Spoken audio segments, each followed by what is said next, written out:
Это кто у нас? Я Еркін. Не плевать на имя. Кем работаешь? Барып кел, шауып кел. Барып кел, шауып кел. Ну что сидим? Снимай. Мен еркімін, жасым 30-да. Мен бұл күнге қалай жеттім? Оп-оңай. Әлемде екі тұзы жеңіл адам болса, соның бірі менмін.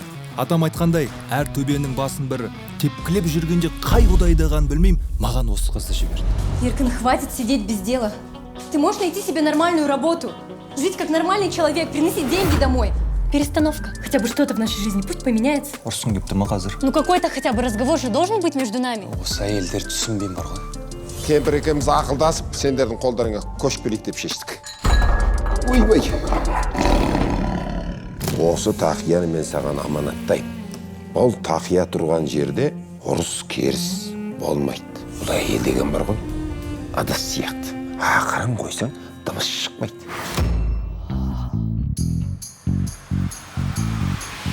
Мынаны кисем, айналамдағы қыздардың ойын оқиын. Пахнет как мой бывший. Кем он себя возомнил? Мне нравятся такие смелые.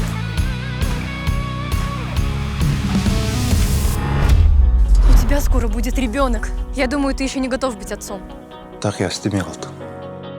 Настройкасын көрдің бе? Оның зарядкасы махаббат.